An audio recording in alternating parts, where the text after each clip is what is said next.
That's a good sign. Okay. Kissed by Aten says, I'm looking forward to hearing the dialogue between you both, as I am subscribed to you both. Hopefully, we can come to a consensus when discussing African linguistics. Shut up. What's going on? Shut your mouth. Filthy thing. No. Um. Right. Let's see. I'm looking forward to it too. Kissed by Aten. I'll call you KBA hereafter. I legitimately cannot wait. I have been wondering this question for a long time, considering the term Bantu. Put that up on screen. Is used everywhere by whites as a slight and also by blacks as an endonym. This is the thing, bro. This is the thing. They think we don't know. But they think we don't know. They try to pattern up and say, "Oh no, it's a linguistic term." When we catch them out, I've been having so the most recent comments on a post I made about this is, you get some one or two people trying to play academic and coming in and telling us what we already know, what the accepted kosher narrative is. But we know how the term is used on a day-to-day basis. We know exactly um how much of a flint head it actually is. You know, it's not used in a polite way to talk about our different language groups. Every time I've had this word used in person and online, in reference to myself, it's been as a racial classification. It's not been as some kind of technical linguistic term. So please miss us. Let me just do a little bit of housekeeping here in the background. Press one if you can hear me. I don't want to just be talking to myself. Have I been talking to myself? Because I've done that before. I went about 15 minutes thinking I was spitting bars and dropping knowledge left, right, center. And I was not thinking about it. But I was not to be heard. It was all for naught. So press one in the chat if you can hear me. Tell me I'm not doing it again. Oh my days. Uh, thank you, Macy Graham. Macy Graham says one. Good to see you. Good to see you, Macy Graham 9862. Okay, right. So welcome. We'll let some more people join us. Maybe 2 more minutes or so, and then we'll kick this show off. As you come in, press 2 if you've seen my latest video drop, and if you've seen my latest video drop, press 2 because I want to know if YouTube is up to its tricks again. Press 2 if you have seen my latest video drop, and in fact type the name of the video. Type the name of the video in the chat so I know. Some of you might just be capping, as we say. Right, what am I doing there? I'm stuck. Control. I got something for us tonight. I got a video to show us. So momentarily you'll see me drop out of screen, come off screen, and you just see my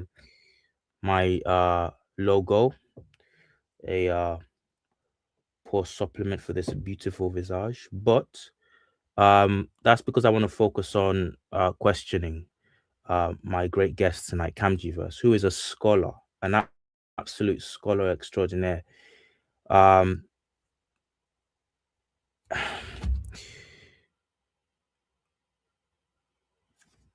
guys, support this man. I think I'm still a Patreon. I'm not sure. I might have. Am I? Okay. I'll have to check that because I've not been getting Patreon emails from him. But you make sure you go and join his Patreon and support his channel because YouTube's attacking him as well. Well, YouTube's not even as well. YouTube's been trying demonetizing tactics and whatnot. So we need to pattern up, put our money where our mouths are. Okay, come on, man. Come on, Trill. we go. There we go. There we go.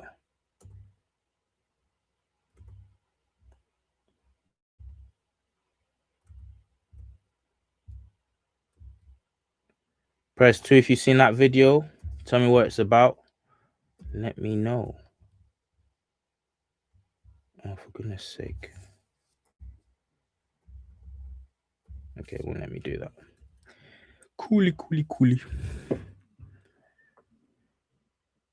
Kamjiverse is excellent at what he does, Marial says. Thank you. Let's get the likes up. Let's get the likes up indeed. All right. Kamjiverse is excellent at what he does. And let me just put him on the... Right, Kamji.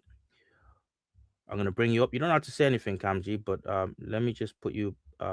introduce you to the thing. So you can unmute or mute, whatever, if you want to just say a quick hello to the people whilst I do one or few more things. And then we'll start. In the chat. Shout out to Macy, C. Marial, Asaru, Corneria. Yes, those who do not know, the YouTube Politburo completely demonetized, your good brother. But if you support me on Patreon and Substack, I have a ton of content, that I'm trying to release within the next few weeks, particularly, on those two platforms. I am going to continue, as I can here and there periodically to post on YouTube. But as Trill knows this as a creator, it is extremely difficult to put out, this high value content. And, without monetization, it does make it difficult. However, your support, your gracious support is much appreciated. And it helps independent creators like myself, like Trill, like King's Monologue, and others continue to put out this great content for our people. So I think I'm gonna send you the link in the back chat. So if people want to support, you could just add it to the description, and we could get on with the show. Oh, thank you, Kamji. Thank you. I will most definitely be doing that. Um, yeah, guys, it's not just as easy as just like getting behind, just recording yourself on a phone or something and putting this stuff out. There's hours taken out of normal work to record, to research, talk about research, research, think up a script or how you're gonna approach the video, um, the software that we use. Like nowadays, you can't buy software outright. You have to pay for this crap, which is less quality than what we used to get. You have to pay for it monthly, weekly, yearly. This synagogue of Satan, Bill Gates guy has us has us we're playing to his tune out here. So you got to support us. You got to support us. We need at least for the effort, the financial effort that we put out. We need to break even on that front. Like I said, it takes time and it takes um money from our own personal purses. So please, if you can do, make sure you go over to the brother Kamji versus Patreon and support him there. And on his channel, I think he's got a Cash App as well, a Cash App link in his bios that you can use as well. Right, let's get into it. Right, why are we doing this? The Bantu lie. Um, I'm just gonna lay my cards on the table. It is a lie. It is a lie. But I know some of you are invested in this lie. Some of you like the term for whatever reason. You have come to I don't say that to cast any aspersions. I'm just saying it how I see it. Some of us are invested in these labels, and what I'm saying is, I don't want to be a hypocrite. Actually, I'm invested because I use things like Egypt. I've had enough man come up in the comments say to me, "Oh, you shouldn't use Egypt." Deep down I know they're right, but that one is so well ingrained now that it pains me to admit I just keep using it, right, as opposed to Kemet, which is the proper term. And also it helps to break the ice when you're talking to people on a day-to-day context. Uh about being a YouTube content creator. If you say Kemet, they roll their eyes. If you start to, already sounds like this woo woo Afrocentrist stuff. So, you kind of you have to play along to some extent. Egypt is well ingrained. Okay, but Bantu isn't, and it's been forced on us. And we can right now do something. I'm fixing as I'm so ticked off. I'm so ticked off, okay, about the state of the more and more I research, the more I see the damage that's been done. I've said this before. You cannot do Black history without even the glorious parts, the nice parts, the parts that my channel tries to focus on, our greatness from antiquity, from days gone by. You can't even do that without coming up against trauma. It is so seeded with trauma because of what, for want of a better term, some people have done to our story. So the more research you do, the deeper you dig into our history as a people, that our diaspora history, the more you dig into it, the more you see obfuscation, attempts to bury things, and that just. I was talking to Onya Kanubi about this. Onya Kanubi was talking about mentally he has to protect himself. I'm allowed to say that. And shout out to him. I think some of us will know who Onya Kanubi is. If you don't, you need to get clued up real quick. Onya Kanubi was saying, doing this work, he's an academic, a practicing academic in a respected institution here in the UK, teaching African history, African centered history. You know, he told me personally that you have to protect. What am I doing? What am I doing to protect my mental health? And I thought, whoa, this is a man. This is a man with tenure telling me about protecting my mental health and my spiritual space doing this work. So I'm fixing right now, not even to watch the World Cup. Some of you might know that I love you know that I'm here in the UK. I love football. Shout out to the Gunners. I'm not a Gunner myself, but I will ride with them. This summer, it's been a long time coming. I love my football, but I'm fixing not to watch the World Cup because we have to make a stand at some point. Half of the African players going there ordinarily are banned because of this yellow, orange fool, whatever color he wants to turn up as, from 1 minute to the next. And we're still going along. We're still kind of like, if Africa pulled out of the World Cup, there's going to be no World Cup, guys. If African and black players pulled out, if people like Bukayo Saka said, you know what? No, bun this. We're not doing this. We're not dancing to your tune. There's no World Cup. That's the power we have, but we never exercise it. So this Bantu thing, we got to start exercising it with this. We've got to stop using this term. Let me show you the danger of having foreigners. Before I let Kamji first speak and I start to issue questions towards him, um, because he put me on game about this. It was his video way back when I did a post today, just recently about this, a few hours ago. It was his videos, very academic video. But if you sit and you have time and you pay attention to it, it will click, or everything will click in place. But he put me on this game, and I just want to show you the danger of letting outsiders give us our terms, Nilot, Cushitic, Hamitic, and we use it like fools until someone somewhere like Camgiverse fights against it hard enough, and then they say, okay, we can't use that Hamitic term anymore. Now I don't want to say MFers, but there, I already said it. You MFers who've been running around saying Hamitic for the longest, thinking with your bow ties, thinking that, oh, I'm using the technical lexicon. Now that man like Camgiverse have forced them to move off racist terms like that. Now you're holding an empty pan in your hand. You're looking like an idiot. Hamitic is gone now. N word. What are you gonna do? Bantu's gone now. What are you gonna do? Stop letting them dictate our terms. Stop letting them dictate how we talk about ourselves. Let me show you the danger of letting them do this. This is a clip from a guy I listen to from time to time. Um, he was banned during the jibby jab injection period a few years ago because he was talking too much truth. But James Corbett is his name, and he did an expose. James Corbett. Press three in the chat if you've heard of James Corbett and the James Corbett report. Three in the chat. Very conspiratorial. You're not supposed to listen to James Corbett. Um, but James Corbett had a guy on to explain the truth about the Rwandan genocide. Okay. Here's an extract from that hour-long sort of interview. Right? Check this out, guys. This is about the danger of letting other people define us. Coming in, not knowing squat about us, despising us, and still they get to dictate how we talk about ourselves. I'm going to play you this video in a second. All right, check this out. Let me know if you can, if you, thank you. Someone says, Peter Badger says he knows James Corbett. Good, thank you. At least someone in the house is clued up. All right, here we go. Let me know immediately, chat, if you can't see this so that I can fix it, fix things properly. All right, here we go. Most people or some people have heard about the fact that the coltan, columbium tantalite, is used in our cell phones, Sony PlayStations, laptop computers, and that this comes from Eastern Congo, and that this is responsible for the conflict in Eastern Congo, and in Eastern Congo that, it's the rape capital of the world. So chat.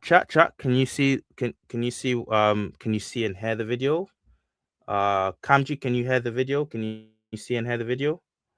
Yep. Okay, brilliant. All right, let's go. Chat, press 1 if you can see and hear the video. These are other partial truths and partial misconceptions advanced by the propaganda system to cover up or create what is otherwise basically the falsification of consciousness, the falsification of Western consciousness.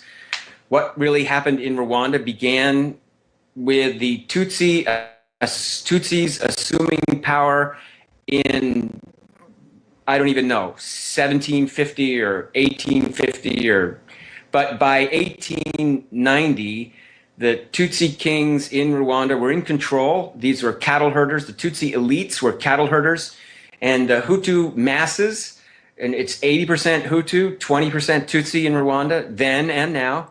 And the Hutu masses were the serfs, the slaves, the agriculturalists.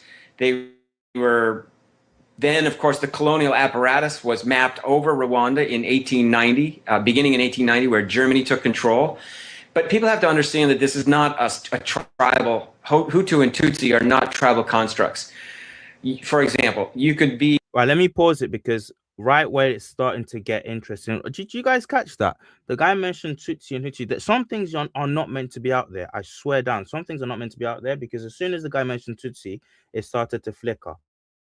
Okay, let's start again. You could become a Hutu by losing all your cattle, which makes it clear that it's an economic thing. It's an economic and a social status thing. It's not anything having to do with tribe. You could also gain cattle and become a Tutsi, although that was... Chat, did you hear that? Did you hear that? Let me go back just a few seconds. I never knew this, okay? And if this checks out, if there's a Rwandan in our midst and who can validate this, let me know. But if this is true, it blew my mind when I heard it. All right, let me go again. I already had inklings. I have some Malawian friends and I have some Rwandan friends who told me that these terms are misused, but they never went into detail. I was too young to care at the time. So I had heard something like this before, but so I'm pretty sure what this guy's saying is true. But hear it again. Status thing. It's not anything having to do with tribe. You could also Hutu by losing all your cattle. But people have to understand that this is not a tribal... Hutu and Tutsi are not tribal constructs. For example, you could become a Hutu by losing all your cattle, which makes it clear that it's an economic thing. It's an economic and a social status thing. It's not anything having to do with tribe. You could also gain cattle and become a Tutsi, although that was very, very rare. To go from the masses to the elites was very rare, but it did happen. More common was to lose all your cattle and go from the elites to the masses. So the Tutsi elites are the people we need to be concerned with. The Tutsi elites are the people that committed genocide in Rwanda. In 1994, the Tutsi elites, if people are listening and this scrambles the brain in the Western mind who's been so deeply propagandized, because you can't hear the Tutsi elites are responsible for genocide in Rwanda in 1994 when you've been given all this propaganda before that tells you that the Tutsis are the victims and the Hutus are the killers. Right, I don't know about that bit. I don't know about, we'll leave that ending bit because I don't want to start, diaspora wars, mini diaspora wars. Shout out to Macy Graham. Macy Graham says, when you name something, you own it. Amen. That's facts. So Thank you for the $1.99 super chat. But according to this individual, according to this blockbuster expose here, right? This wasn't even a tribal thing until the Europeans came in and said, "Oh," interjected in something they knew nothing about. And for their ends, to their ends, they then decided to crystallize a class structure into some tribal thing. And they used, as if anyone knows the general history, that divide wasn't there. It wasn't an ethnic divide, but it became an ethnic divide after the Europeans came and messed around and jangled everything with their know-it-all attitude, and then left the Hutus or whoever it was in charge of the Tutsis because they were Hamitic or looked more whatever. Kamji, you know the whole story, right? Yeah, yeah. I mean, it's part of their divide and conquer strategy. What Macy said is really, really poignant because they want to categorize us by their own standards to limit our expressions and limit our potential. Because if you go off of what they're stating, and if you go off of the boundaries of the plantation, the boundary limitations of the plantation, you'll never seek liberation ever. So the Hutus and Tutsis is a perfect example because those are literally the same people. It's just that social Mm. caste became a tribe, similar to the Osu and the Igbo case. Shout out to all the Igbos, out there. You know about the Osu caste and that whole situation. And it would be as if somebody said that an Osu is a different tribe than a regular Igbo, which is definitively untrue. So they always do this. They've done this since the beginning of time. They'll continue to do this, and ultimately, we're not even as much dealing with the propaganda from Europeans as much as we are dealing with Negroes who want to uphold their propaganda. And you got the man on the screen right there, Right. Mr. Bleak himself. Yes, Kamji. Thank you. So who is this guy? Who's this guy? So chat, look up on the screen. Kamji, who is this man? And why is he important? Yeah, this is Wilhelm Bleek. He was an ethnographer in southern Africa, of Germanic extraction. And what he did was he basically built upon previous European scholars and ethnographers such as Pritchard and Clark. And he took the category of Kafarian or Kaffaritic, which was a linguistic category, an ethno linguistic category developed by these same ethnographers. And he built upon it, using certain typological methodologies, dealing with gender classification, so on and so forth.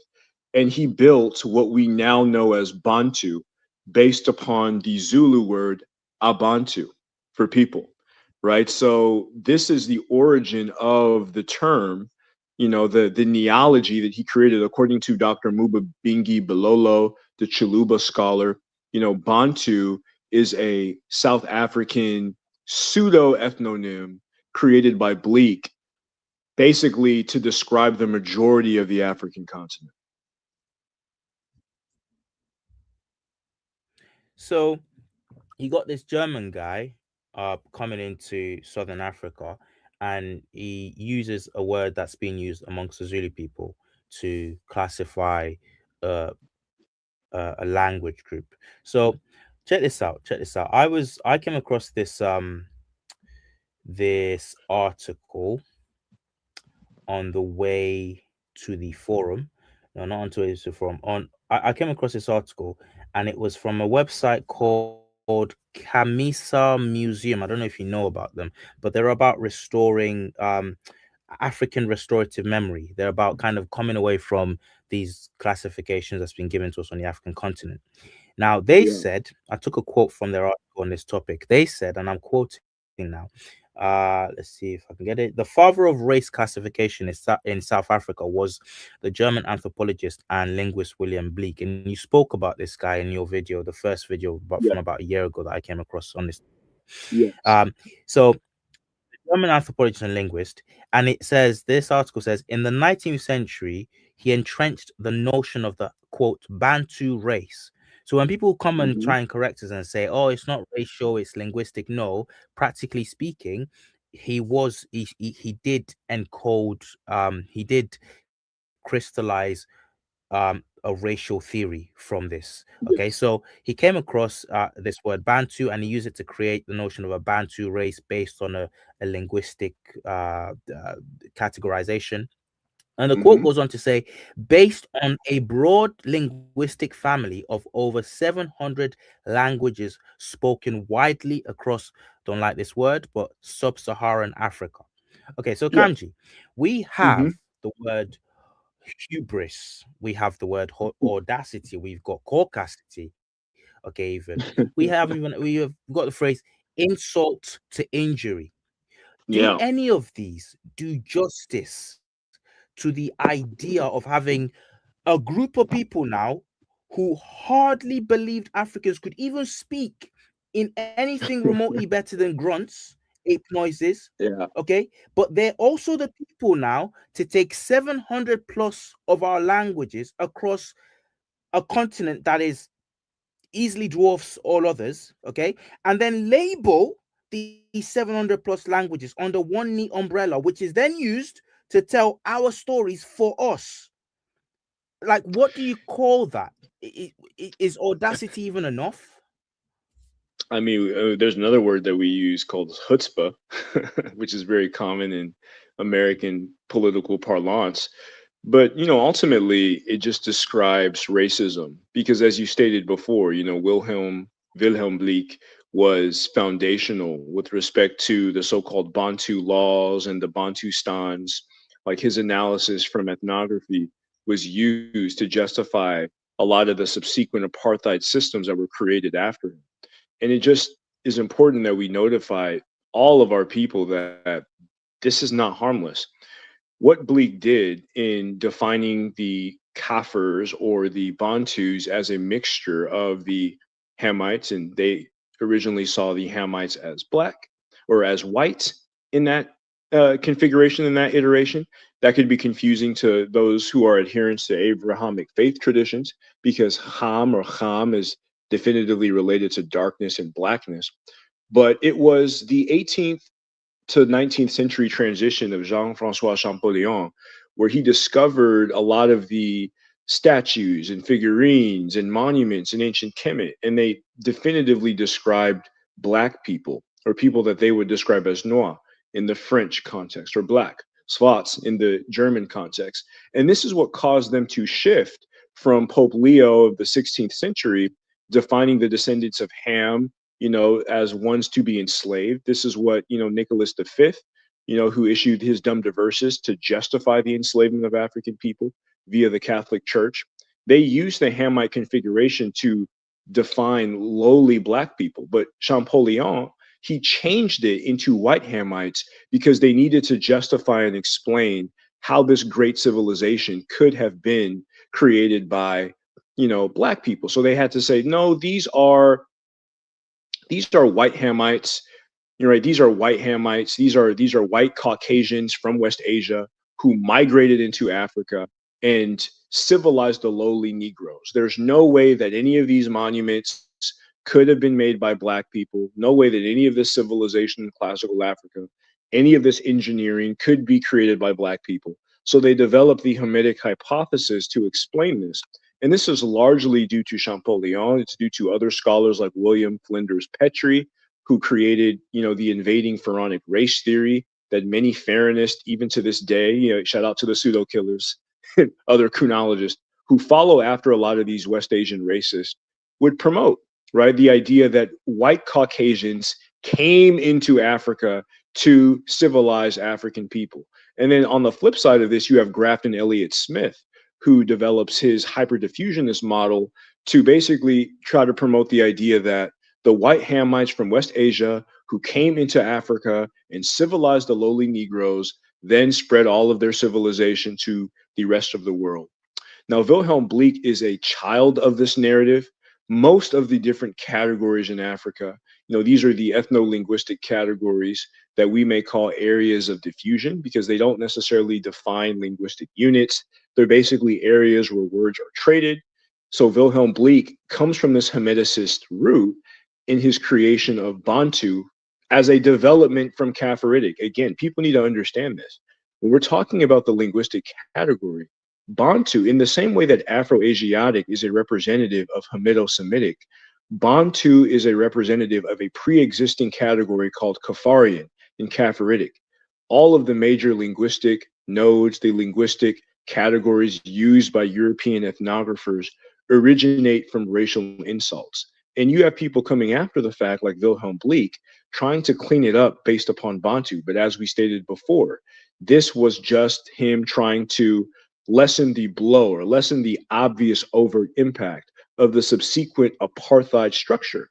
So, all of this, even going back to our previous conversation, when we're talking about Elon Musk and we're talking about the Boers trying to justify why they should have land in South Africa, trying to justify why Starlink should be allowed into South Africa, even though, according to the South African law of Black economic empowerment, at least a third of the owners of the company have to be non-white, basically Black, colored, or Asian, to be able to qualify for a loan. He's like, no, no, that's an unjust because white people were the ones who built South Africa. White people were the ones who developed South Africa.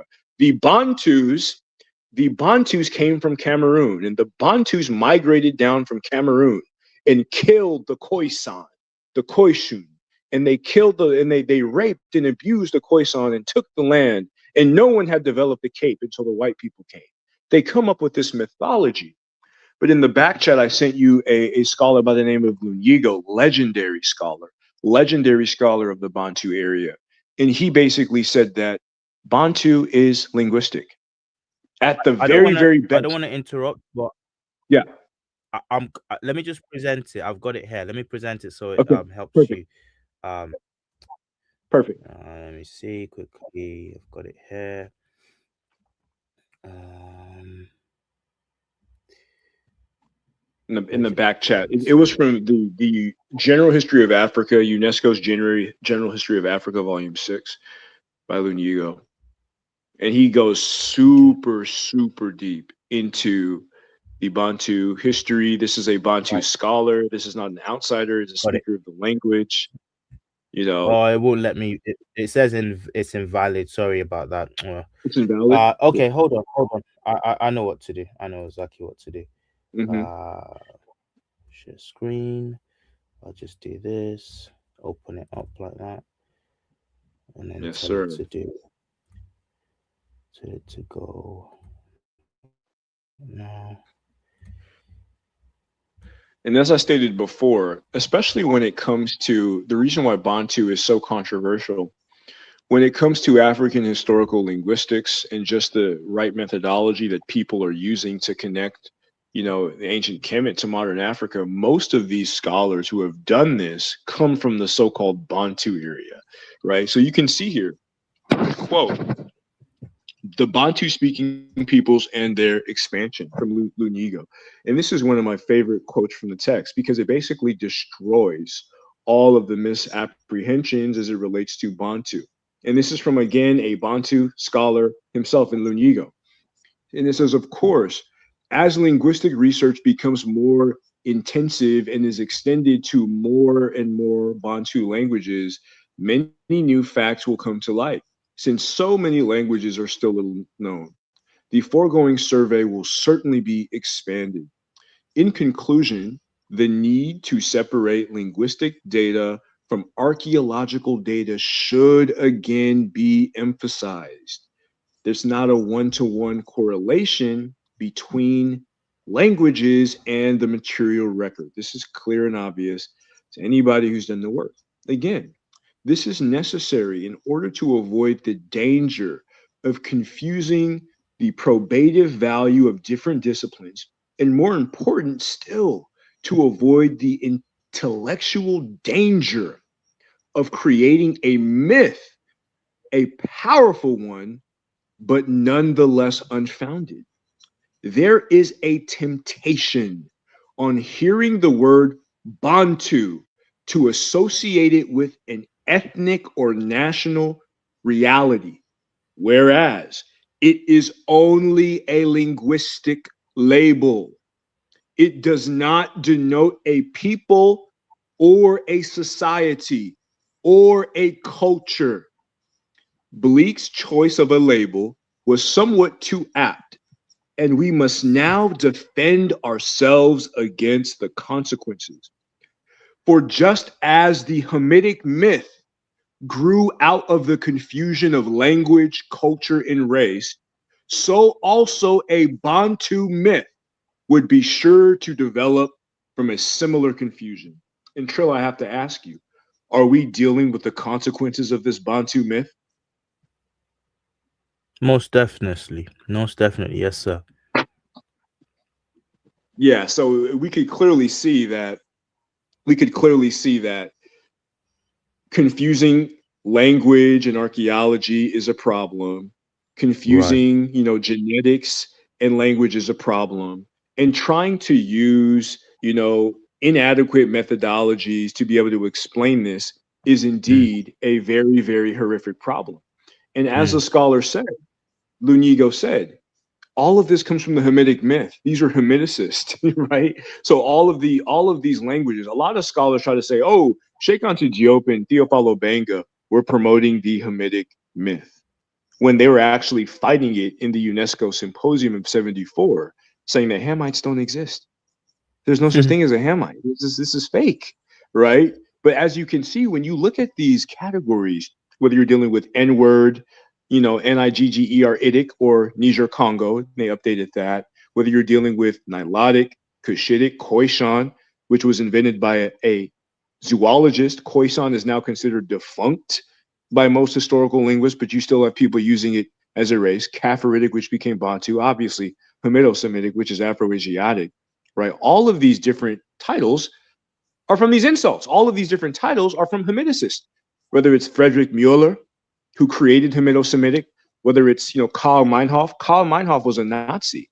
Karl Meinhof was a member of the Nazi Party. He established N-word Idic, which became Niger Congo. We already obviously talked about Wilhelm Bleek, Karl Lepsius, along with Heinrich Bath, a lot of Germans from the Göttingen school. They helped establish Nilotic, carry over from Eastern Sudanic, right? Gottlob Adolf Kraus, Adolf, like the same name as the big H. He helped create Kwa, right? Which is largely defunct, and on and on and on. I mean, when you go down the rabbit hole, you're like, wow, this is actually insane how more of our people don't realize this. This is crazy. Bro, you mentioned you said the Khoisan recently, and you talked about how it's not even a language classification, but it's not An accepted as area that of now. diffusion, or we could Right. say an area of diffusion. So within historical linguistics, you have nodes. Nodes have been unified. They've been unified by the comparative approach. And when we're dealing with Bantu, when we're dealing with Mande, when we're dealing with pretty much all of the nodes of the African continent, we are not dealing with things that have been proven with the historical comparative method. We're dealing with languages and language groupings that have been put together via borrowing. So, in English, there are various words that we have that are borrowings from French, especially during the Norman invasion of the 8th Yeah. century. Rendezvous, deja vu are ones that come to Mm, mind, mm. right? Menage a trois, maybe that's a little bit more, inadequate for this circumstance. But there are numerous cases of borrowings that we have that we can see in our language. Now, that doesn't mean that French is Germanic. It doesn't mean that English comes from Vulgar Latin, but we can Mm, tell that these languages are related via borrowing. In the case of mm. Bantu, the so-called Bantu languages are related via shared vocabulary, and this is why you have some people who mistakenly they'll say, "Oh, you see Bantu in Kikongo," when it's like, no. Actually, if you go to Kikongo, the word for people, the word for person is mbana, and the word for people is ambana. You also have a word like zelele. So the fact that you see that configuration or Bantu, that terminology in the language in Kikongo, is because of aerial diffusion, which is what RMX Dixon defined as punctuated equilibrium. So much interchanges happened over the time of what they call the Bantu migration. And in this same article by Lunyigo, he talks about the migration actually being multi-generational and multi-directional, which is what numerous Bantu scholars, from Bilolo to Theophilo Benga to Hilaire Esse Ngome to Dika Akwanya Bonambella to Felix Chami, and on and on and on, have stated, right? This is what the scholars see on the ground. So, I don't want to get too deep and technical. Just let me know if I'm going too far, but No, I could no, just no, go on you're not. forever. You're not. Because I discovered today that even that term that we use, Khoisan, um, it's not even something that they use for themselves. This was given to them. So here's another quote from the article I was citing earlier. Another German ethnographer and race theorist, Leonard Schultz, at the beginning of the 19th century, while doing horrific experiments on Nama people in concentration camps during the German genocide of the San and Nama in Namibia, invented the word and theory of a so-called Khoisan race. I went Yes. away from that. I went away from that, and I went to cross check and see if that checks out, and it does. But interestingly, I can't get anything. And chat, let me know if you can. This goes to the heart of why it's important to do our own history. There's a there is a schizophrenia, I don't know, for want of a better word, so amongst it in mainstream Western history, okay, we want to claim that it's woke now, they want to claim that it's woke now and we've moved on and whatnot, but we haven't. Not when you're actively whitewashing your evils of yesteryear.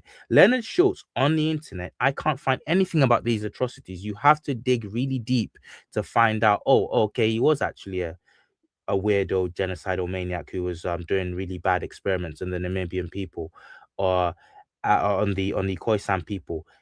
That was interesting alone to me that I had to dig. Everywhere else mentioned him as just quote an academic or an anthropologist, whitewashing terms that just make someone look like just an uninterested, a disinterested academic observer. In truth, this guy was a maniac, a sicko. Okay. And this is where even the word Khoisan comes from. I don't know if you knew that, but I came across other people like invecting on Facebook and just saying, why the heck? I think these were people from that ethnic group themselves saying, why the heck am I stuck with this term to define me and my people? So even that, even the term Khoisan is not Yeah. even is even given to us by these same sickles. Yeah. Yeah. Pretty much all of the categories and boundaries that are used in the post colonial or even neo colonial context come from the same source. And the interesting thing about Schulze is Schulze, along with Bleak, they have the same objective. They have the same aspirations of divide and conquer. Khoisan was created to promote the intermediary colored category. So you have white people saying black people murdered and exterminated the Khoisan. Therefore, that justifies white people, building apartheid in South Africa because of civilization, blah, blah, blah, blah, lies, right? But even if you go to the people today, the Koena people, the San people, they view Khoisan as a slur. They view Leonard Schulze as a genocidaire, which he was. He was a zoologist doing all types of brutality and experiments. And even beyond that, when you study, Paleo-African linguistics, African historical linguistics, you'll find ubiquitous throughout the region different African populations referring to themselves as Black. Adulawo in the Yoruba context, the Isioji in the Igbo context, Barafina in the Bambara context. Shout out to Obadale Cambone, Dr. Obadale Cambone, as well as Neder Neb, the Kadika Science Review channel. He recently got some credentials in history. We congratulate him and support him.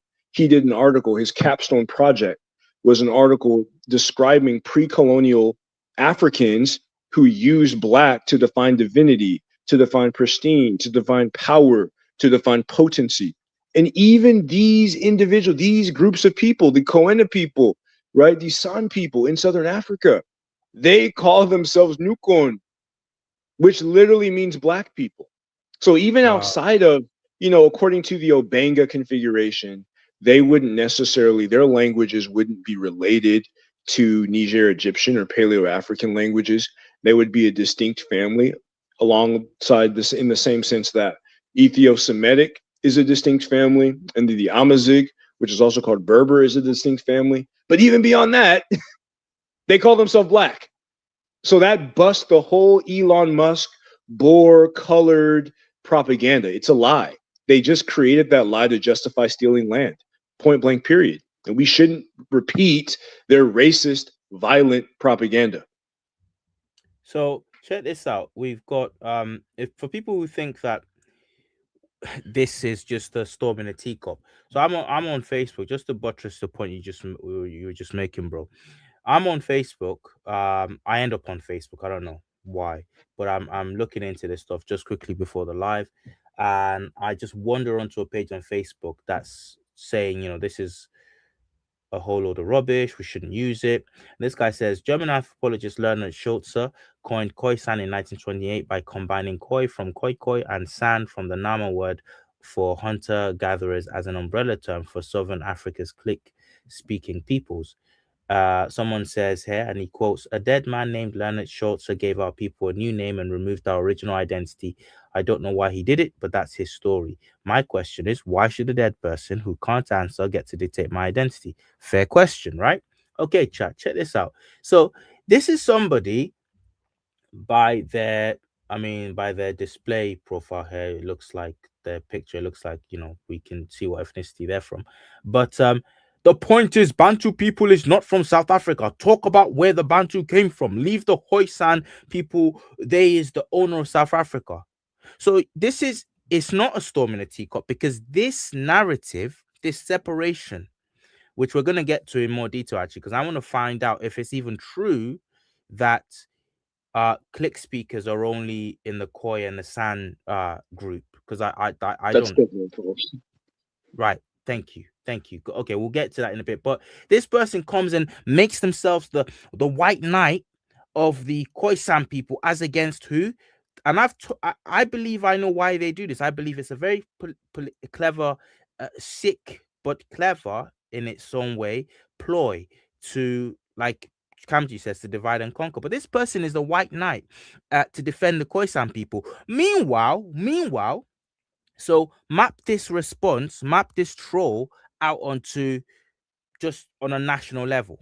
Okay, this is still the narrative in South Africa today. This is how the ruling class there, for want of a better phrase, this is how they sleep better at night. This is one of the narratives that helps them to sleep better at night. If we came, we're just as indigenous as you, Bantus people, because we came around the same time as you, and you know what? We're protecting. Whereas, correct me if I'm wrong, Khoisan people aren't even classed as indigenous legally in South Africa today. I came across this piece that was talking about it was a 2014 article. Let's see if I can get to it. Although indigenous peoples, this is from a I can't remember the name of the website now, but Adenauer Stiftung or something. Right. Although indigenous peoples are still not officially recognized as such, and official statistics do not reflect their presence in South Africa, the 1996 constitution included a reference to the Khoi and San people. The Khoi San historically comprised 5 main groupings, mainly San, Grika, Nama, Korana, and Cape Khoi. No clear data exists about the official number of Khoi San people that currently live in South Africa. Khoi San are not constitutionally recognized as indigenous communities. So this group want to pretend like they are the white knight for the Khoisan people. Meanwhile, the political apparatus that doesn't even recognize them as indigenous peoples, they're not given that classification. I'm not sure if this is up to date, but Kamji, I don't know if you know about that. Yeah, I mean, typically, I did not know this particular piece, but typically, Khoisan are collapsed into colored. They're just collapsed into all of the different colored groups, and colored is extremely ambiguous. But colored is weaponized as a way of denying African people the rights to their land. So you'll Because have it them play these includes it games. includes Indians as well, right? I'm guessing it includes Yeah, it Indians. does. Right. Right. Malaysians, Indonesians, like South Asians, all of these different groups are included and colored, and it's a way to kind of like play a three-card Monty, and throw the rock and hide through your hands. And they've been doing this for centuries. So to me, anybody who's accepting what the Abalungu, the Amabulu have to say on this issue, they need their head examined because their criminality has been well documented for centuries. And this is obviously a case of them trying to take control of the narrative and remove agency from the black people on the ground. It's crystal clear. Shout out to you, Craig. Craig says the trick is to attribute indigeneity to a minority group so that they can dispossess the visible, undesirable majority. And that's exactly it. That is, in practice, talk about linguistic category all we want, but in actual practice, this is what this has been used to do. This is the point of this classification. Because to me, it's incredibly, it just smacks of, let's forget the racial element. Let's forget the whole blacks versus whites or colored and all of that history in Southern Africa. Let's forget that. The hubris of taking this many amount of languages and saying, right, we dump them all into this big block and say, because we see a pattern here and a pattern there, they're all from the same, they all came from the same region at exactly the same time and moved out and did this then and did that then. The hubris of that is beyond me. You don't even need to have that much scientific background or genetic background to think, hang on a minute, that doesn't make any sense. What about, do you have any archaeological data for this to show this migration of Bantu speaking peoples at this one time? Bro, that's a legit question. Do they have, is there any archaeological evidence to support this claim, this Bantu expansion claim? No, there isn't. There isn't. And if we have time, we could even read the trilemma document, by basically saying that there is no archaeological one-to-one evidence, there is no historical linguistic data, there is no genetic evidence showing it. It's basically them just trying to superimpose a lot of complicated sequencing on their pre-existing narrative, right? That's essentially what they've been doing for the past 30 years. What about what about remains, human remains? There's none of that either, I'm guessing. There's nothing No, to no. I show. mean, the only ancient DNA that we have is some remains have come out from the Great Lakes region, the Malawi area, Kenya area, but largely that has been used to substantiate the East Africa pastoral Neolithic and not necessarily the Bantus. Because according to the official narrative from scholars like Felix Chami, Eastern Bantus are the descendants of Western Bantus from Nigeria and Cameroon who migrated, who conquered, and they always use these narratives. They're trying to relate African history in the same way that European history is a history of conquering and murdering. But they say that the Western Bantus migrated over, conquered Cushitic speakers, and the descendants of those Western Bantus and the Cushitic speakers are so-called Eastern Bantus. But scholars like Felix Chami at the University of Tanzania have been like, wait, you're saying that ironworking, you're saying that pottery, you're saying that pastoralism is associated and related with the Bantu speakers, when the archaeological evidence shows that a lot of these things existed in Eastern Africa, particularly the Swahili coast, long before the alleged Bantu migration. And even connections with Puraha and Queen Hatshepsut in the classical period, with scholars like Chalmi saying that Punt or Pwani meaning coast in Kiswahili, that was likely the region of Zanzibar, or at least it extended to the region of Zanzibar, the Black Coast, along the Swahili area. So, there isn't, they don't have the remains, and this is largely, we have to admit, this is largely because of the tropical nature of the region of the Bantu area. It's not necessarily amenable to keeping remains, but again, there's not definitive archaeological evidence, archaeogenetic evidence to substantiate it. There just isn't.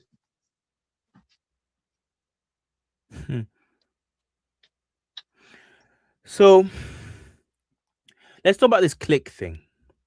I remember growing up, I had Malawian friends growing up, I had Zim friends growing up, Zimbabwean friends.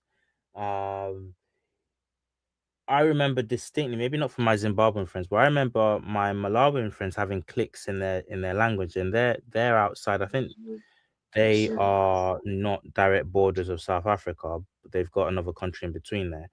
So this are we saying that this whole Bantu, this separation of Bantoid and Khoisan people, because that's what you get when you look into Khoisan, they're supposedly non-Bantu is what Wikipedia says about them. Is this all based on the fact that they, I mean, is a majority of this based on the fact that they are click speaking and Bantoid people aren't click speaking? Because if that's the case, that's not true. Yeah, I mean, obviously, you know, when you're talking about Schulze, Leonard Schulze, Schulze was the one who, built the so-called Khoisan language grouping based upon clicks, right? But obviously, you're going to see some diffusion of categories and linguistic features across different regions. So your friends from Malawi and Rwanda, they likely come from languages that are classified as Bantu, but they have a lot of the features, associated with a lot of these continents that we see among the so-called Khoisan. Now you Mm. look at Hadza in Tanzania, they have all the features that one would associate with the so-called Khoisan, but they're in Tanzania. They're way, way far north than, the so-called Khoisan people today. And I mentioned last time, if you look at Adaima, the pre-dynastic Adaima burials in the area that is now Sudan, you'll find LOK and other LO variants.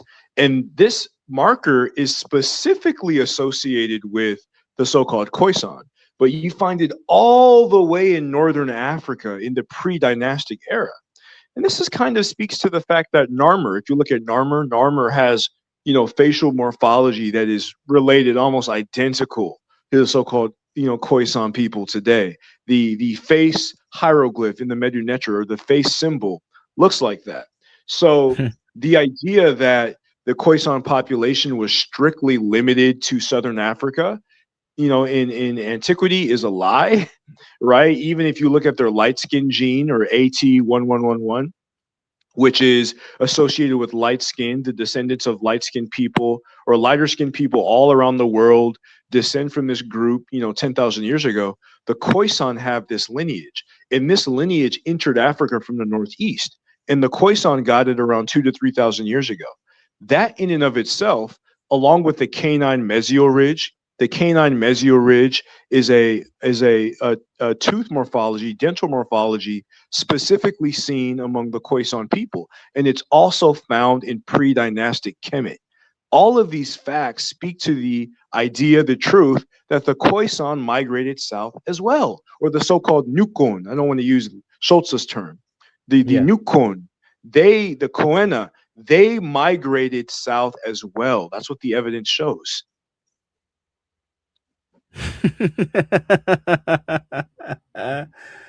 Oh my goodness. I was just looking at a fool in the chat saying the face glyph is stylized. Um Mods, just leave him. Don't it's fun to just read some Yeah, it's idiot probably saying something. that's probably one of them Arabs, or the Egyptian Arabs. Look, the Prophet Muhammad, sallallahu alaihi wasallam, he stated that ancient Kemet, his ancestor Hajar, which is Hagar in the Bible, he called her black.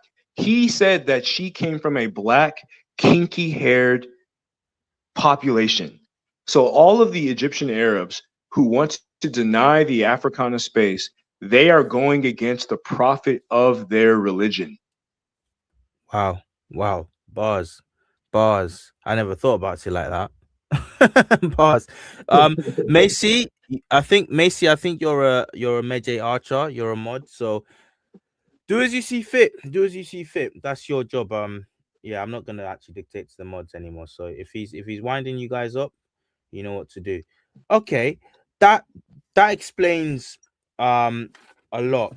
I Yeah, we do have time. What was the document that you mentioned earlier? Do you want to present it? Yeah, the Manchusian trilemma. Let me If see you've if got I it to hand. can. I could get it. It's on my drive. I could send it to you in the back chat. Okay, go on then. If you want to do that, you can do that. You can also just present it, and then I'll let it through on my side. Um, if you can multitask, I also want you to answer this question. So I think we did a chat about this, a live about this, maybe about two and a few years back, and I don't know if I made the point properly. I hate listening back to myself, so I could like do about 5 minutes of rewatching that live before I gave up. But so I don't remember whether I touched on it. But Mapu Bungwe. I don't know if I'm pronouncing that. Sorry, my Dosa and Southern African people here. Um, doesn't that whole complex that's been excavated, and I think there's another place in that region as well, going back to like at least 1,000 BC AD. Sorry, doesn't all of that kind of show that, I'm sorry, but this whole lie about Bantu not being indigenous to Southern Africa, doesn't that just throw that out the door? Let me present on the screen some artifacts from Mapungubwe. Let me just show that. Yeah, it definitely does. I mean, even I don't know if I'm saying it right. Yalanga, the so-called Adams calendar. That's another piece that really debunks that point. What's the Adams calendar? It's one of the oldest calendars in the world. It's like this the African quote unquote or the African version of Stonehenge. And it's a monument that a lot of spiritualists in Southern Africa make pilgrimages to, and it's just a really great piece of engineering, monumental engineering. And some people have even dated it as, far back as 200,000 years ago. So, like, the idea that there was no civilization in Southern Africa until the Amabulu showed up is just a lie. Wow. There's also the let me read this whilst Kamji gets us that document. There is the let me just read you guys about the Mapungubwe. Let me just read that. Okay. Origins of the kingdom of Mapungubwe. It says here, I hope you guys can see, dating back to circa 1075 to 1200 AD. Mapungubwe is thought to have begun as a hunter-gatherer settlement as at the confluence of the Limpopo and Shashe rivers, with Mapungubwe's earliest roots being traced to what is termed the leopard COP JK2 culture. The hunter gatherer community would eventually evolve into Southern Africa's first modern INA settlement state. I don't know how true that is, but whatever. With the establishment of a settlement at Mapungubwe Hill, Makumbugwe began trade with gold in gold with Arab traders from the East African coast, which is thought to have provided the impetus for changes in the hunter-gatherer culture at Mapungubwe, as traded goods like gold and beads replaced cattle as a measure of wealth.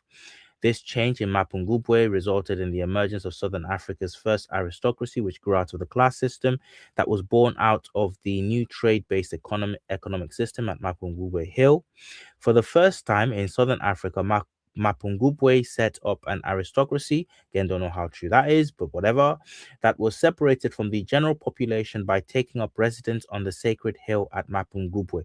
I like how they just throw in hyperbolic, complete, take it or leave it, emphatic statements like the first, like until you find out you've been talking rubbish, and then whatever.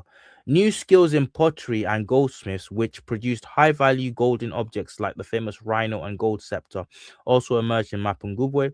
Sadly, the history of Mapungubwe was deliberately distorted by South Africa's previous apartheid regime, which attempted to propagate the lie that the site of Mapungubwe was not the work of Africans. So, oh my goodness. All right. Let's just right. Let's just move off of that. All right, Kamji's back. Yo, Kamji, I Yeah, don't know if yeah. you heard all of that. I did, and they always try to do this to anything that they see in Africa. They see greatness in Africa, and it has to be white people, even though the temperature alone doesn't suffice for them to be able to survive, let alone build massive monuments. But it's just par for the course. Ultimately, par for the course. It's incredible to me. It's absolutely incredible. You got the document? Yeah, I sent it to you in the back chat. I was Oh trying yeah, to yeah, like yeah. double, but Yeah, yeah, let me you could check that. open it up by Eggert, basically, and it just completely destroys like any narrative associated with this Bantu race myth. It just completely destroys it. So is it in the studio chat? Uh, hold on, let me see. Let me see if I can get. It's in the. I think I sent it to you on Discord. Oh, cool, cool, Um, cool, cool. Let me get that yeah, up then. by Eggert, Yeah. and I Whilst I I do highly recommend this. Go ahead. whilst I get that up, guys, let me play you this. Um, this is on Kamji's channel.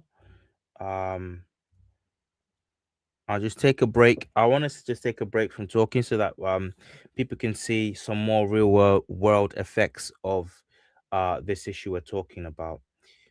Quickly, I'll do that. And let's go to I want that. There we go. South African or native South African, which I identify and I think more accurately describes me. Because as we can see, I'm not black. I am brown. My skin is brown. My hair is black. And so these categories were made by racist people. And they don't tell the full story about us. And every time I call myself a native South African, there's always a colored person, at least one, in the video comments who says, get your facts right, you are not a native. The only native South Africans are the Khoi and the San, which for some reason colored South Africans have managed to claim. They managed to claim themselves as the only Khoi and San descendants, which is like a really shocking and misinformative narrative, especially as a Motswana girl. At 19 years old was the first time I ever heard this narrative, right? For most of my life, like every day of my life, I literally thought the San were Tswana. As in, multiple people in my family literally look like people who were called San Bushmen. The San were in the Kalahari at the same time as the Tswana were in the Kalahari or the Kalahari. So all of these people likely also mixed. And so when I heard that narrative, I was like, okay, they're clearly not speaking about me because I'm indigenous to South Africa from like the San, from like Marupeng basically. But thinking about that now, I think it's so highly problematic. I think it is a tool, a colonial tool, this misinformation about native South Africans being also colonizers, right? Bantu South Africans coming from Central, West, East Africa into Southern Africa and colonizing the Khoi. And I think that the colonial, or the European colonial narrative is in that you are also colonizers just like us. But that's false because this movement of people into the space, this congregation of peoples is natural. It happened naturally since 500 AD. And so all kinds of people mixed with the San that were in Southern Africa, including the Tswana, including the people who are now known as the Zulu, the Xhosa, the Ndebele. All of these people were here at the same time or at some period of time and intermixing with each other.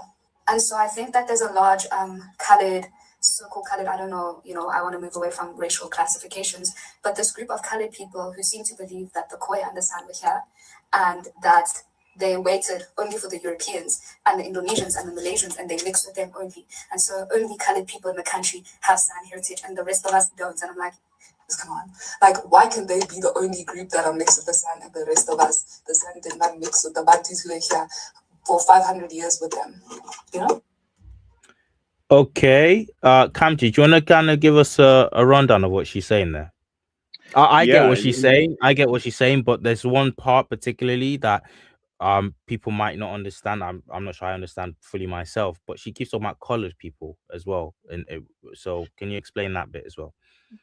Yeah. I mean, colored is just a classic, intermediary buffer zone category that was created by white supremacists, very similar to Pardo in Brazil. In the United States, you used to have mulatto, and it was basically just a catch-all phrase for anybody who wasn't black or white, and they used these people as a way of, you know, pigeonholing black people into the oppressed category, specifically Bantu, as it relates to Bantu stance, while bringing in people from Asia to come into the fold to sit in between black and white people.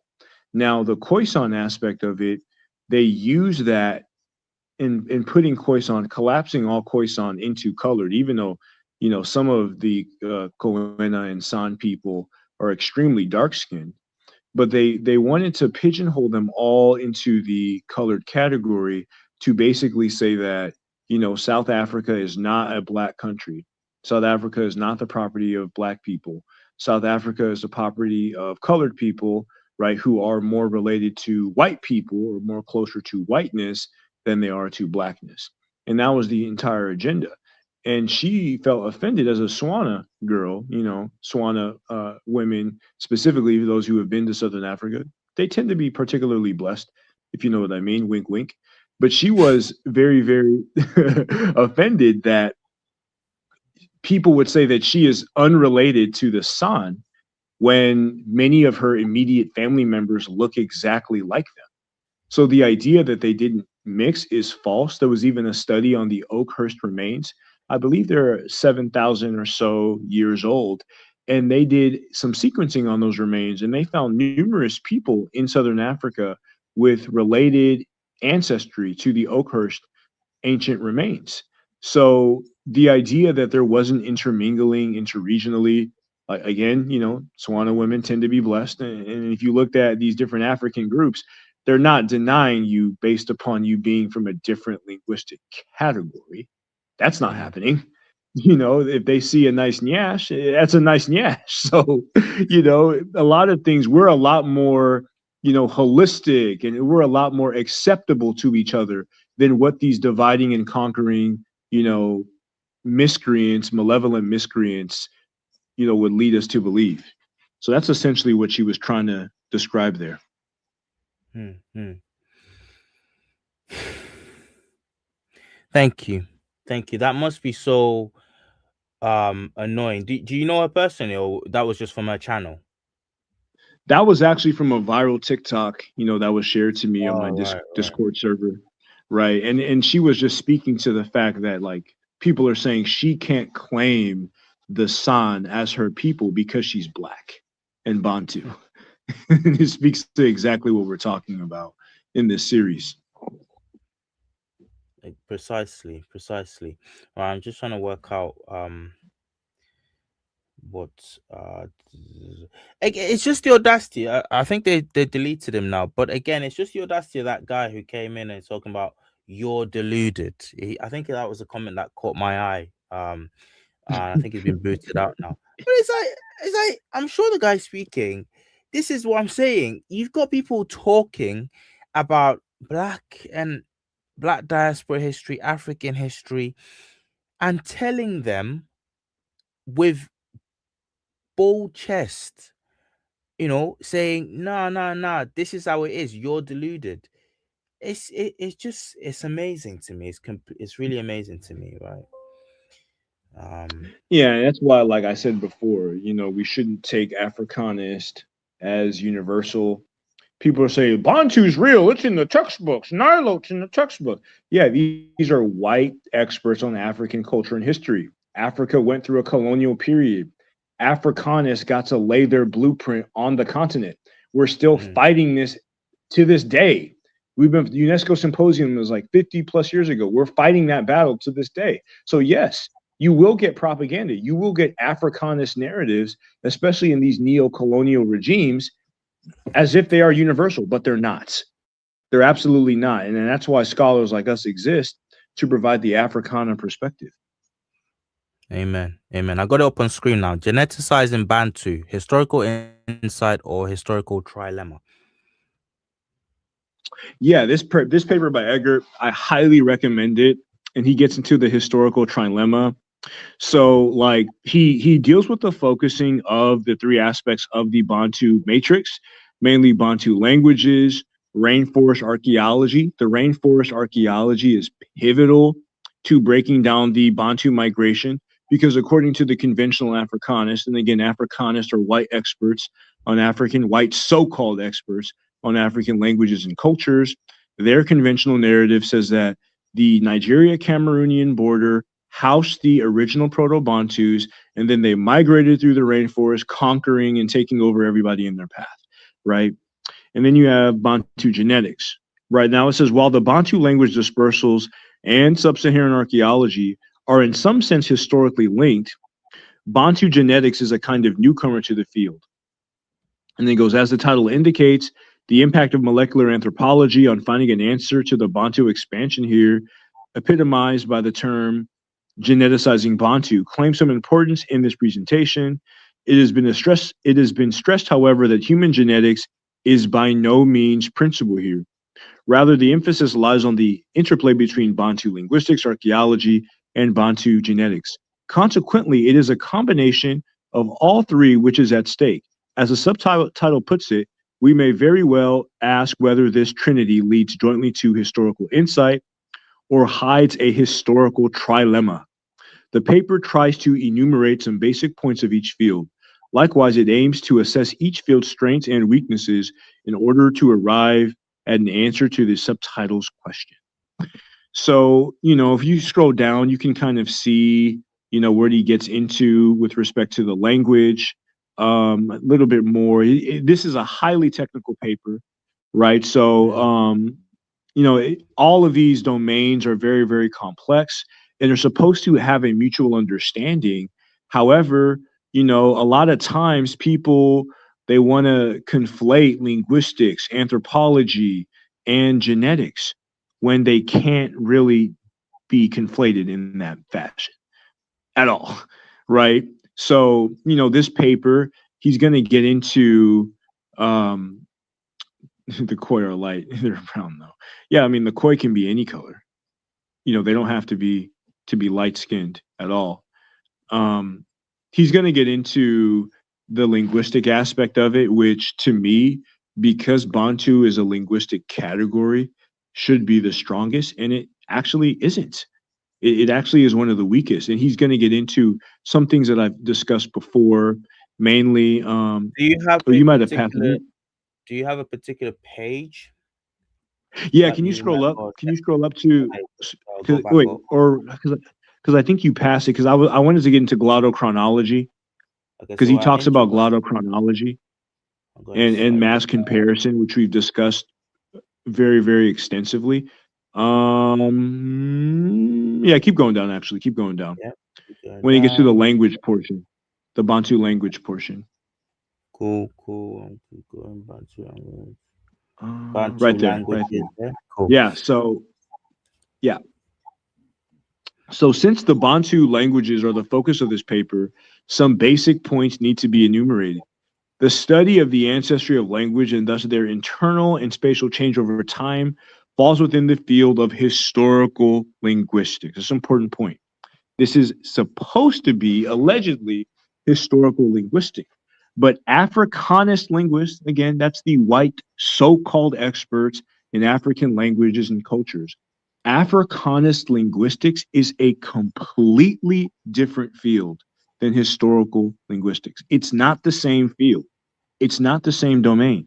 It's like differentiating between Scottish and English people. I don't think Scottish people would want to be called English. I don't think Welsh people would want to be called English. They're different people. These are a different field. So we have to be specific with respect to this. So its foundation goes back to 19th century when in Germany the Indo-European languages were studied by what came to be known as the comparative method. In the 1850s, German linguist Wilhelm Heinrich Emanuel Bleek, who resided in the Cape Colony, discovered the genetic relationship of a number of languages spoken in the southern half of Africa. He termed them Bantu after the Zulu word Abantu, which means men. Today, the number of Bantu languages is estimated to be between 300 and 680. Again, crazy work. If you're applying the comparative method, how do you have that big of a range? It's kind of embarrassing. Yeah, With a yeah. tendency to settle for about 500. They got to settle. They don't even got the specifics. They got to settle. So Bantu agree that the Uspraka, or the language area, the language zone that is Proto Bantu, originated somewhere in its borderland of what is now Nigeria and Cameroon. And again, when they say Bantuist, those are Africanist, white so called experts on African languages and cultures that specifically focus on Bantu, specifically. All right, you can go down a little bit. So that's the Bantu area. And again, when we talk about Bantu, referring to Bantu as an area, as a contact area, is accurate. As an area of diffusion is accurate. Not necessarily a unified node, but it's a place where people shared linguistic features, vocabulary, morphology, Right. grammar, conjugation. That's what Bantu is. That's what a lot of these nodes on the African continent are, because they haven't necessarily been configured. Mande is in the same place. Bontoid is in the same place. You know, the Mm. Chadics of the world, the Eboid and all of these things are in the same place. So we have to be specific when we're talking about these categories generated by the Afrikanist white so-called experts in African languages and cultures. All right, And you they can scroll overlap. down. They overlap Yes, constantly. 100%, 100%. So you have the most hotly debated question regarding the mechanisms and route of dispersal is or the most hotly debated question regarding Bantu concerns the mechanisms and route of its dispersal, the so-called Bantu migration. So this question represents one of the continent's greatest linguistic and culturally related cultural historical problems. Unfortunately, from the very beginning, the debate was marred by intermingling linguistic and archaeological arguments. In a word, by circular reasoning. The problem of Bantu language origins and dispersal bears a striking resemblance to that of Indo European languages. In a recent paper, both were analyzed together with archaeo or historical genetics in considerable detail. Principally, language change and language dispersals have been generalized in a number of models. The main models discussed today include the so called migration models, the wave of advance model, the discontinuous spread model, the wave model, and the language shift or dominance model. Except for the wave model, all others opt for concrete migrations of people, although on different scales. The wave model assumes language dispersal via contact between speech communities, that is, by means of diffusion rather than migration. With Mm. respect to Bantu, most, if not all, Bantuists figure its dispersal in terms of migratory movements of some kind. In recent years, Kohn Baston, which is a top Bantuist, in particular, has been intensively working on this. Right, so they get into the inferences, right? So the So, thing yeah, that so going back to the wave versus the migration model, um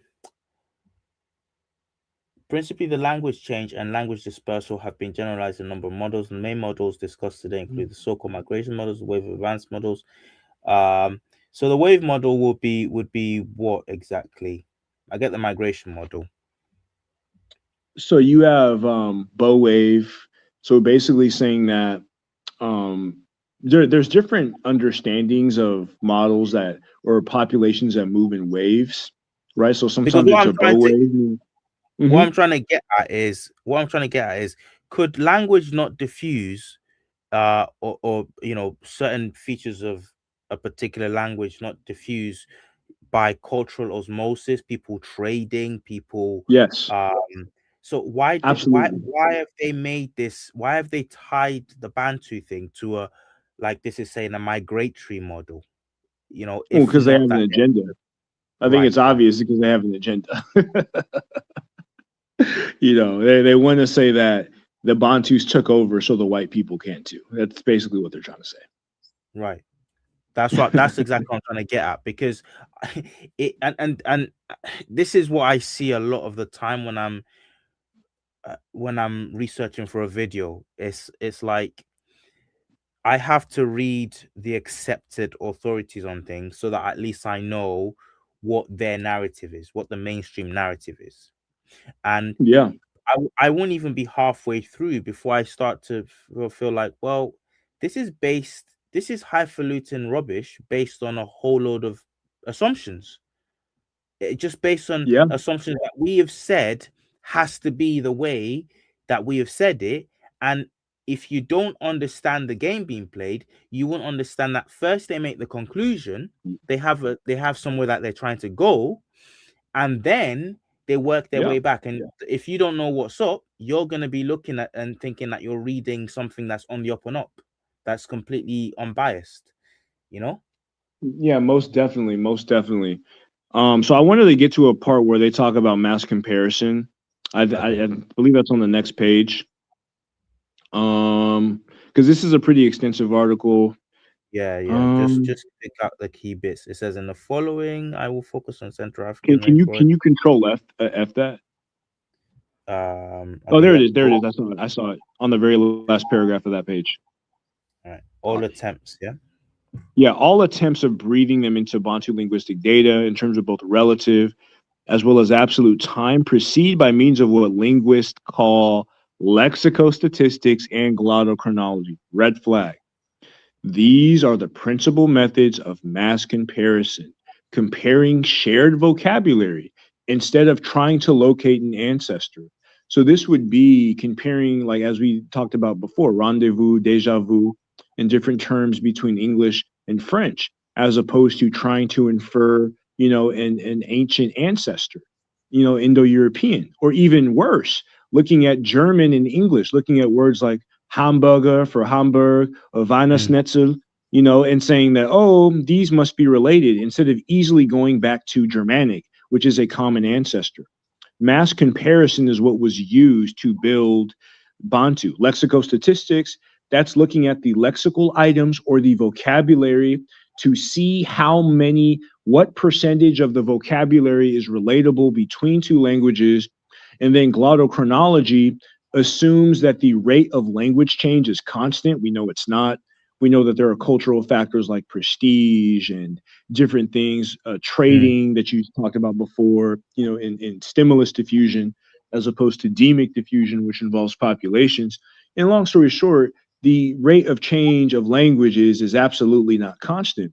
But glottochronology assumes this to try to, based upon statistical similarity, locate an inferred ancestor in previous times.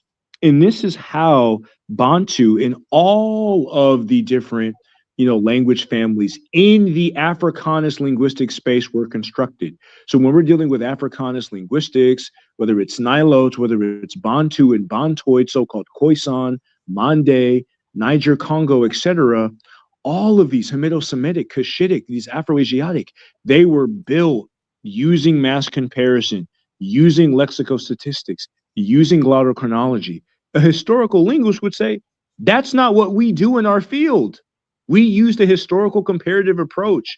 We look at the vocabulary, engage in internal reconstruction and external reconstruction.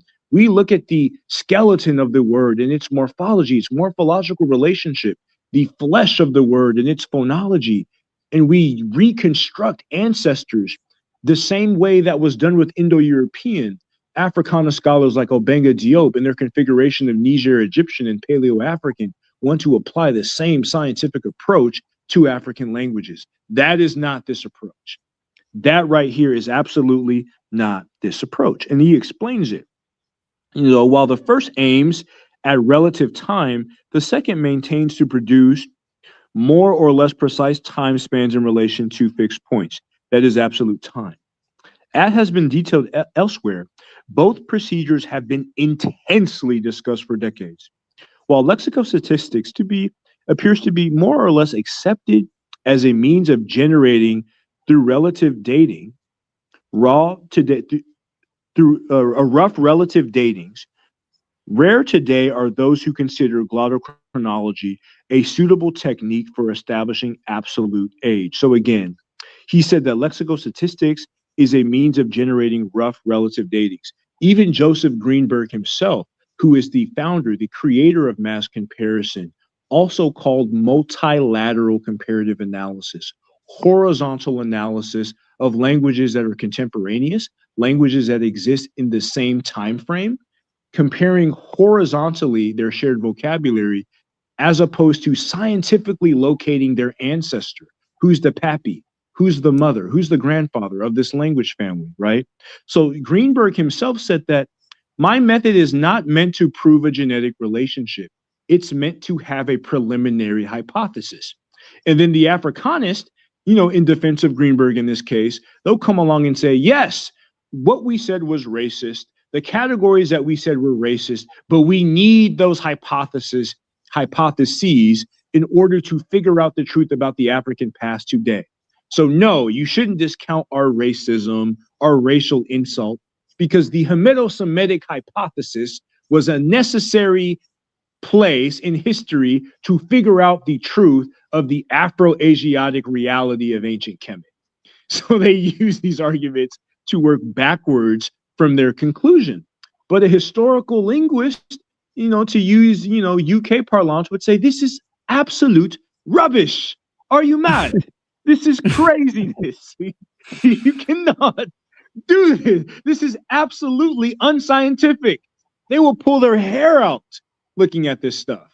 They will go crazy looking at this stuff. So again, I know this appears highly technical, but for those in the field, particularly in linguistics, this paragraph right here, for a linguistic label like Bantu, is a gigantic red flag. Gigantic. To them, they would say cap. The whole thing is cap and move on, with respect to that. So I think he goes on into it a little bit deeper on the next page, dealing with the context of the glottochronological fallacy. Rate of language change isn't proper. They use Bayesian statistics in which reconstruction of, phylogenetic language trees are clad. And Bostone and Grolemund have dealt with this. And again, Bostone is very fascinating because he admitted, even in his paper about Proto-Bantu grammar, that scholars are not trying to reconstruct a Proto-Bantu grammar. They're just trying to find hypothetical features to explain the migration model that Africanists have generated for the Bantus.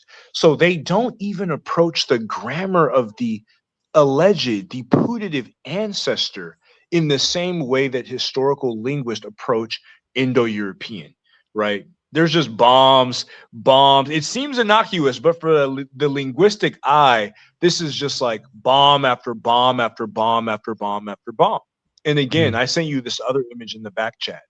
Bostone and Roger Blench have contended on this issue. According to Blench, Bantu and Bantoid are completely cap.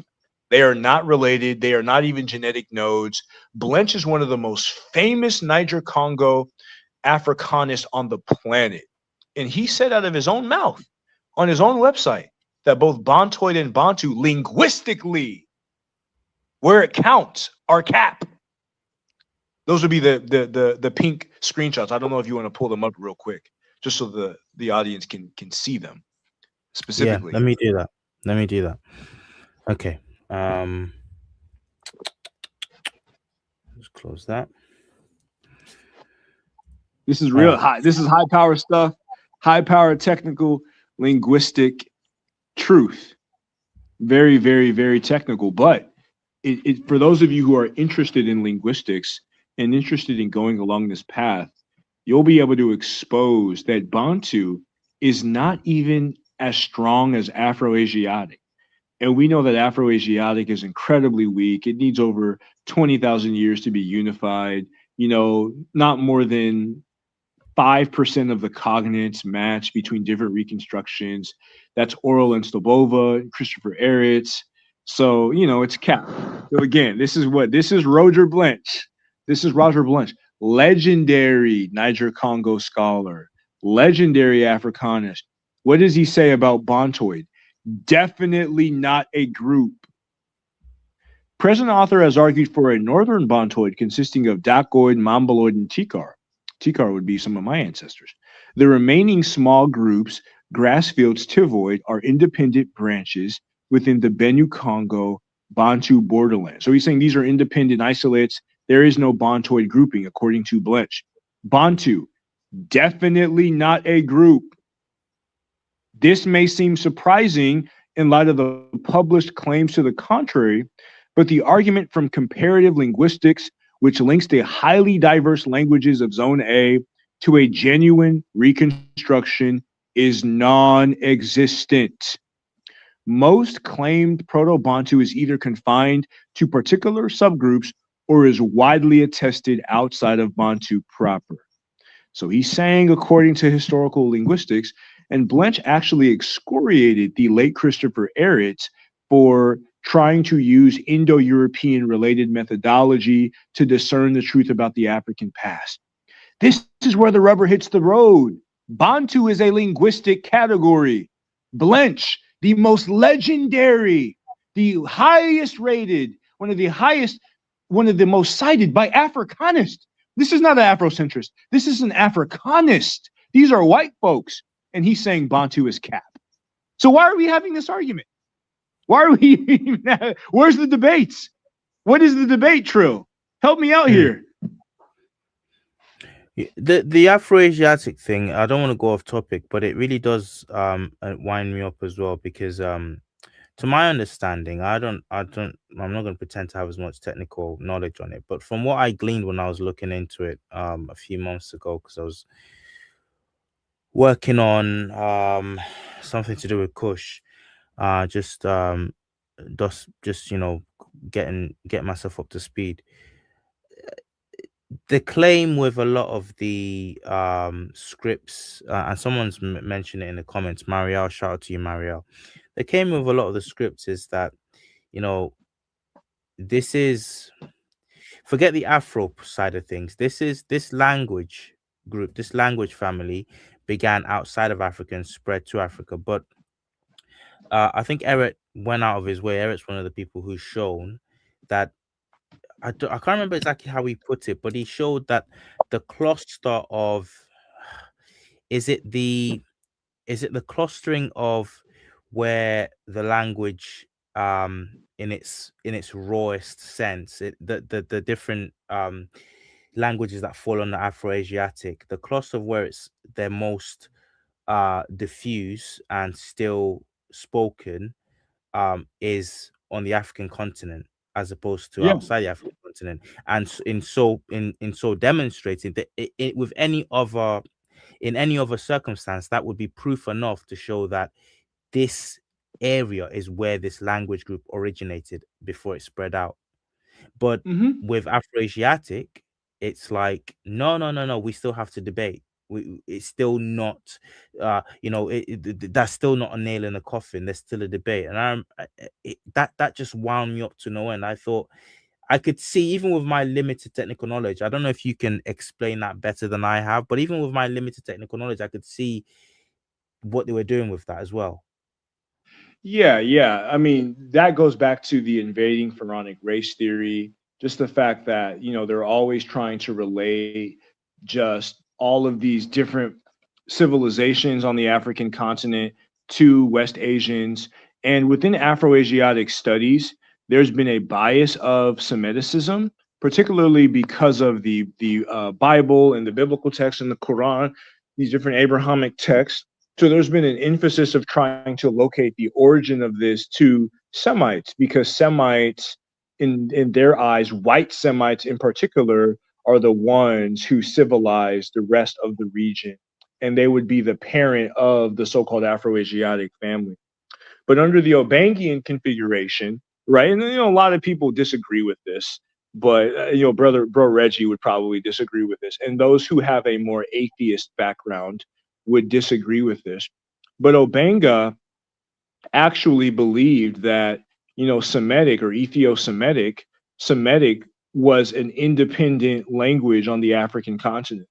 So if you Yes. look at Ethiopians, Eritreans, certain Yemenis, these people would be, from a Semitic branch that originated in Africa. And under that configuration, Hebrew, Arabic, and all of these languages would be African languages that spread from the African continent Thank outward you. into Asia, right? So that would be Obanga's configuration.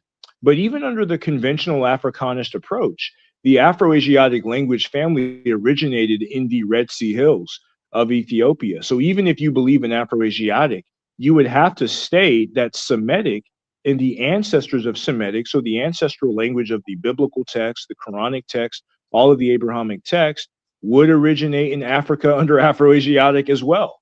So, Mm-hmm. on both accounts, the racists have pretty much been defeated. They've pretty much been refuted, disposed of. And the idea that it came from Asia to Africa is just completely unfounded. Let's touch on this briefly before we start to round up. So you have this idea. So you were just earlier, chat. You had Kamji reading from this brilliant document, and one of the things, one of the giveaways that you were dealing with very dishonest, disingenuous, quote unquote academics was the statistical range that was cited, something like 300 to 600 or something, languages in any other field. That shouldn't be taken seriously. Imagine in the range of in field of dating, I don't know, archaeological dating, given a range that doesn't really help us get anywhere. Okay, that kind of range doesn't really Mhm. help us get anywhere. So what then do you do with the say actually we're talking about the low end, we're talking about 300 languages. What do you do with the other 300 languages? Where those um under what migratory system would you class those languages? What's the narrative to do with those peoples and the speakers of those languages? What I'm trying to get at.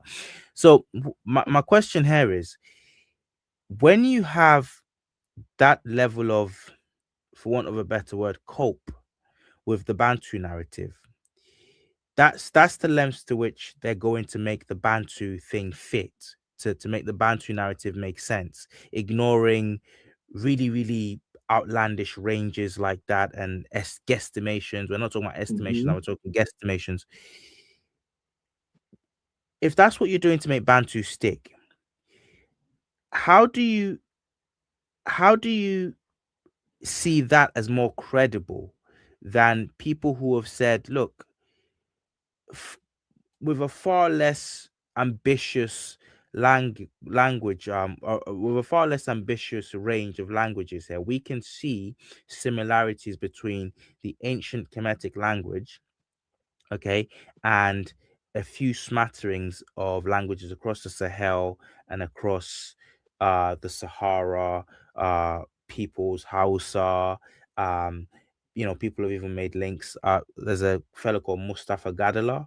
He's not a black individual. Mhm. He's an Arab presenting Turkic type, and he's written a book talking about how you can't really understand the ancient Kemetic language if you don't go to the languages spoken within infra-Saharan Africa.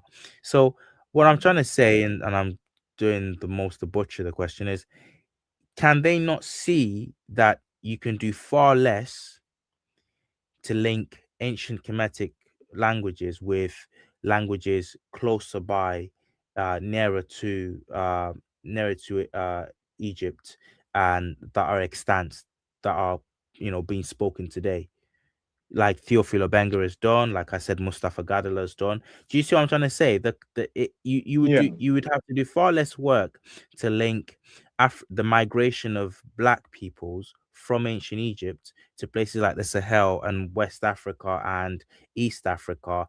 Forget even West Africa, to the Oromos and people in the Horn of Africa. You'd have to do far less work if you want to talk about migrations and mapping, using language to map migrations. You do far less work with ancient Egypt and some of the languages being spoken nearabouts than you would have to do with this whole Bantu hypothesis and this Bantu migration. Do you get what I'm trying to say? Yeah, yeah. And there's a scholar by the name of Arlen Wilson Wright, and he actually stated that it is impossible to prove Afroasiatic is related using conventional historical linguistic methodology.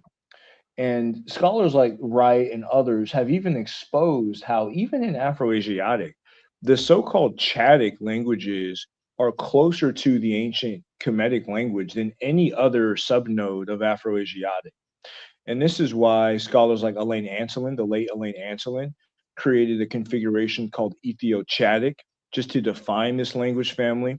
And in the recent UNESCO symposium papers in volume 9 and volume 10, Anselin actually, there's an article from Anselin rather, he goes into detail about how not only from a Chadic perspective, but in languages like Fulani, so-called Niger Congo languages, you can find really close relationship between ancient Kemet and some of these West African tongues. Even Bololo, who I mentioned previously, he actually believes that the Shaluba language in Congo is a direct descendant of the Pharaonic language in the same way that Coptic or Bohairic, which is used in the liturgical context, is today. So, as you stated, if you use the historical comparative approach, you can find easily numerous languages that are closely related to Metrem and Kimi, the Pharaonic language, than using this mass comparison approach that allows you to go around in circles and you don't even get the truth until you try to ultra sequence mass comparison through supercomputers. There was an article that came out a few years ago about the phylogeographics of, the Bantu expansion, and they used supercomputers to try to like boost, their understanding of Bantu. So like it goes deeper than that. Like they're willing to use supercomputers to not double down, not triple down, not quadruple down, but infinite down on their racist propaganda as opposed to using the readily available scientific approach to get to the truth.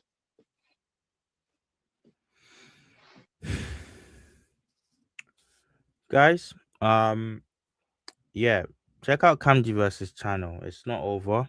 It's not over till we sing, you know. So Man, check out his channel. He's not gone yet, despite YouTube's best efforts.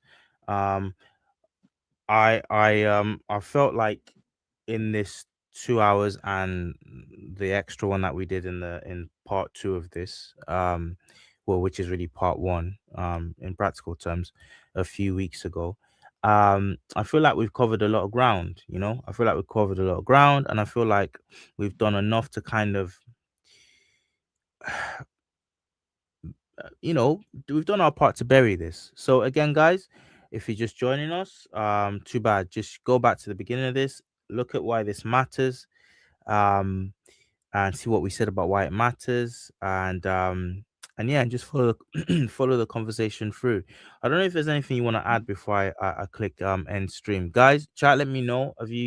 Has this been useful? Has this been useful? Press one in the chat if it's been useful. Let me see a show of hands, so that we know we're not been wasting our breath.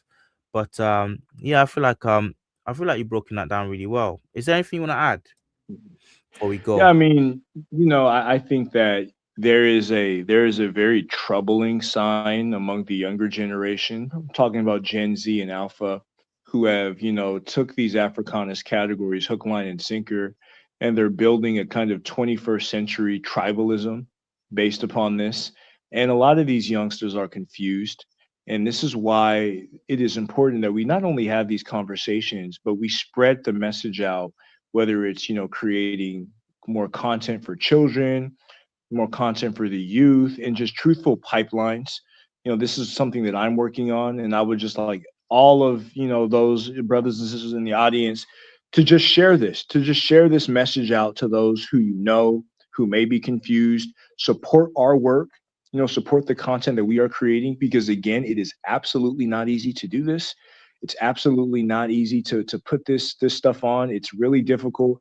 I've probably spent hundreds of hours compiling this research and just even knowing and being able to reference this. So again, it's important that we get the right support that we need. And this issue is an issue that I'm going to continue to talk about, and more data is going to come out.